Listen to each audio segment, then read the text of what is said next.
Hello everyone, I'm Juliet Emmanuel, and like I said, I'll be dropping weekly videos. And this week we'll talk about blockchain. And the reason why I'm choosing blockchain is because I said a lot of blockchain things when I was introducing myself. I said I was blockchain educator, blockchain developer, blockchain community leader.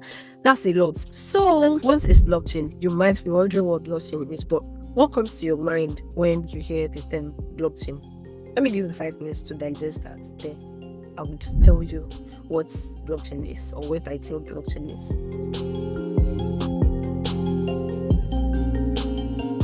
Okay, so whatever thing it is that you thought of when I left you with your thoughts is correct. If what came to your mind was that blockchain has something to do with crypto or blockchain is crypto, you are correct. If you think blockchain is Web3, you are correct. If you think blockchain is very complex, you are correct. If you think blockchain is very simple, you are also correct.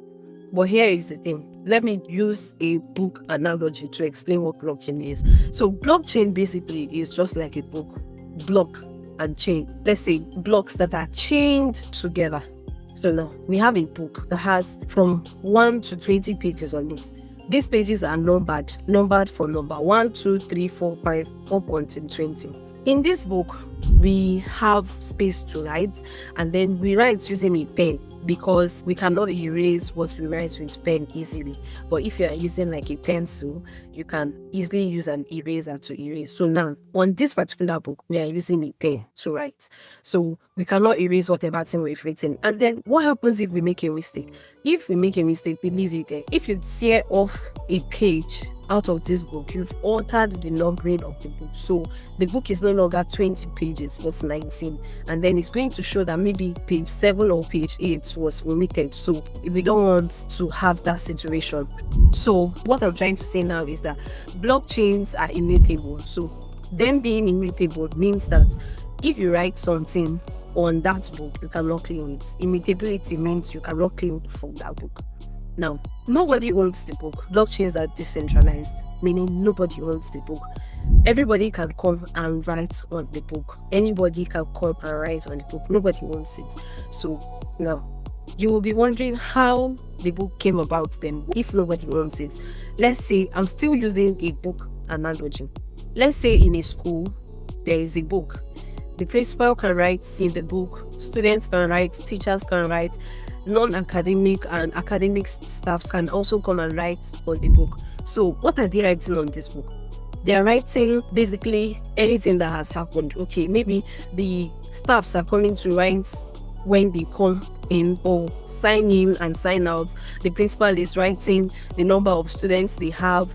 The students are writing the number of teachers they have and the number of subjects they are taking. So everybody has the right to write into this book. Nobody has the authority to say, hey, you cannot write, or you cannot write. Everybody can come and write, but nobody can claim. Not even the principal, not the non-academic staffs, and not the students. So that is how the blockchain works. The blockchain is immutable. The blockchain is decentralized. Decentralization simply means that nobody owns the blockchain. We all own the blockchain.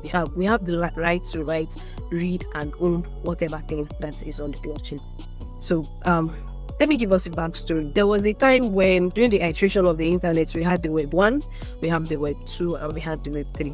So Web 1 was when you could just come to the internet and just read whatever thing is available on the internet. You just come and consume the contents from the internet. Then it moved from Web 1 to Web 2. Web 2 is like the time where, or the day and age where we can read and also write to the internet. So it's just like our Facebook, Twitter, and the likes, the other social medias. You can just go there and make a post. You can go there and read whatever someone has posted. So you can read and you can write to the internet. But here's the thing, you do not own it. So what happens if I make this video and then I post this video and maybe it is against Facebook policy or it is against YouTube policy, and then they decide to take my video down? I will not be happy. So I do not own my video. I posted it there, but I do not have the full rights over the video. So that is where Web3 came in. Web3 now is the era of the internet where you can read, write, and own whatever thing that you have on the internet. That's why I said that the book, no one owns the book. So everybody can read from the book, everybody can write from the book, but no one has full rights over the book. Now, what are they writing into this book? What are the things that are inside these blocks? They are transactions. So for our school analogy, or for our small school scenario, those transactions are going to be like the numbers of students that are in the class, how many students paid their tuition fees, how many teachers have received their salary for the month, what's the school income, the students, what have they learned. Maybe anything can be a transaction. It mustn't be you sending or transferring money.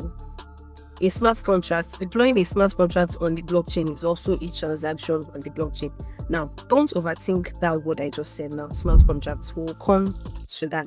I'm going to make a full video explaining what smart contract is, but then let's continue with what we are saying here. So what we're saying is that the things that are inside the block, they are basically transactions. They are called transactions. And those transactions could be anything done on the blockchain. Whether you're sending money, whether you're receiving money, whether you're deploying smart contracts, whether you are making a read transaction or you're making a write transaction, it is also a transaction.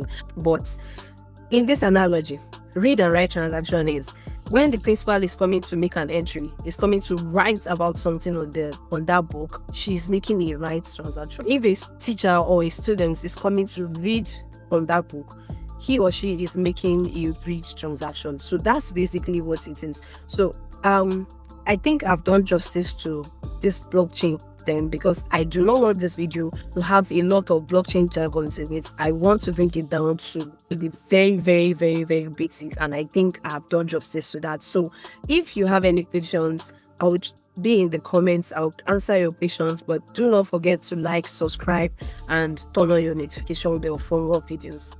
Bye.